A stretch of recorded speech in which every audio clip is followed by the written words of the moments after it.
The day begins with a camel ride. You know, first of all, it also is a nice bedroom. You know, there's some kids at the bottom. Yeah. They hit the camel. Yeah, not good. It's a very beautiful camel, nicely dressed. You get sea level, nice scenery. It's on a petrol station. He asks for his money, he gets his money. He doesn't try to rip you off too much.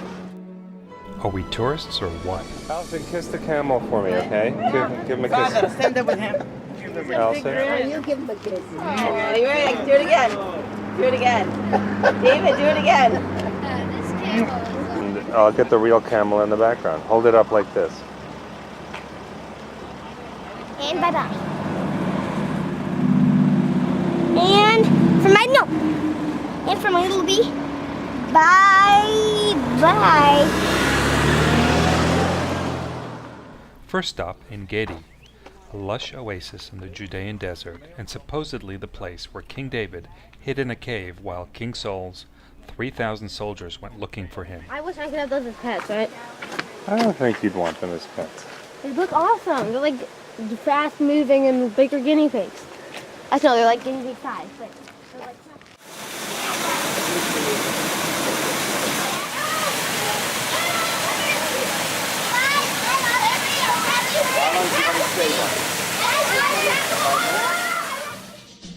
Masada, the ultimate bar mitzvah location, especially if the party theme is collective suicide. On the other side, of Jordan. And now we can see that there are channels connecting the northern pool to the southern pool. Very good. So you have towers and see, these were used as the barracks and the watchtowers for the soldiers to guard all around Masada. Do you see that? Yeah. These are then there's also a watchtower. The ruins are beautifully organized with various models showing how the ancient mountain fortress was built and run. Not bottles, but they used to have clay vases or very big jars called amphoras. Normally frescoes get destroyed in 2,000 years. But because the climate over here is very dry, the frescoes didn't get as ruined as they would in any other place. Now, why isn't Israel digging up everything? because they wanted to show you what it was. Very good. So one thing is that they wanted to see how the archaeologists found it and what time did to this mountain. What secondly would you say? Why aren't we digging that up? What do you think the archaeologists dug over here? What do you think they found? Sand. They found sand, okay. From here we can also see the round conference hall, conference room, the Oval Office, and right below is the guest house that he will entertain his guests in. So there are beds that are placed inside the atrium that you can be in the shade, and then there's also a place that you can tan in the sun, okay? So it's your sole area for suntan. It's trapped by the channels and they are diverted into the cisterns. They fill up all these cisterns and the mountain is full of water. After you give it a day or two for the water to settle with all its dust, you send the woman and the donkeys to pick up the water through that. By the end, I think Nadav was losing it. Here the pipes in the wall, you can see the black light showing what his original water was restored, and then at the top there would be some kind of a chimney, and then they would place the water underneath, everything would go on fire. If they wanted water on the right hand side over here, there's a little hole where the water would come in, it would go down the ground, make a sound, and you'd have steam. Very good. Stop it! Look over. We settle in the shade, and Nadav tells the gripping story. I feel so refreshed. Okay, now dance. So, Herod the Great dies. He inherits this kingdom of his to his two sons. They mess all the government up, all the economy up, all the kingdom up. And then afterwards, within all that corruption that develops, we find a very famous Jew who changed the world. What was his name? Jesus. Okay, so they build a siege belt around the mountain. And how many Jews did we say more or less are on the mountain? But no, about 500 to 700, okay? And how many Roman soldiers did I tell you that were down below? I 20,000. just heard them.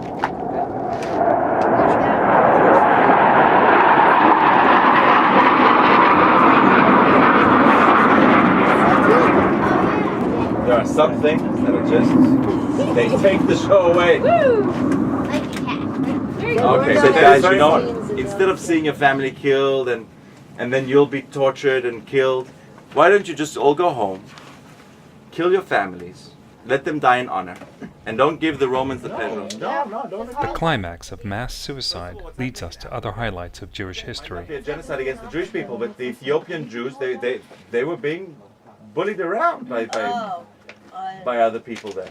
The Russian Jews, they didn't have it easy in Russia. They had to be saved, otherwise we wouldn't go save them. There's anti-Semitism rising all over Europe. France, Belgium. Look what happened now in Norway. Guys, there's always a threat, even in America. What happened in Norway? Finally, Jerry tells us what motivated him to make this trip with his family. Very serious because, first of all, it was before Osama bin Laden had been killed.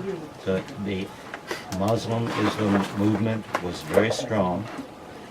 And at that time, it looked like Iran might be getting closer to nuclear weapons.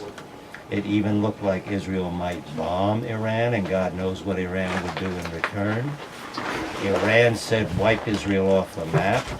The Hezbollah and the Hamas, which are Palestinian organizations, said wipe Israel off the map. And I began to become concerned that trouble was ahead. And I thought it was time for you folks to realize, for the young people to realize that as Jews, history may in some manner affect you again with anti-Semitism and the destruction of Israel for that matter.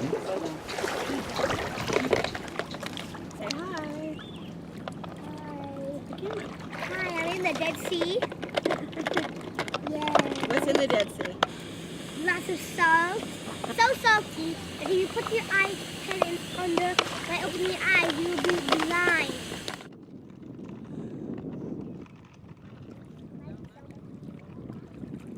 You're gonna burn your feet. Put your shoes on first. These little fish eat the dead skin off your feet. It's a little ticklish. On the way home through the desert, Eileen, still upset about a place we didn't have time to visit 4 days ago, complains to Nadav. Now am I going to find her online? And I remind you that on the itinerary it said not, that Kenneth is not in charge of this. Yes, I know that. So they're not going to brush it onto my court. Anyway, we had fun. I'm sort of sad that they didn't do it in time. Then you got to complain to them. Alfie tells his mom to forget about it. They fight. Saturday morning, guys. One moment, I'm going to get back. What did you say? Yeah, what did you just call me? You're sick. You are sick to get sick. We're all tired and irritable after a long day.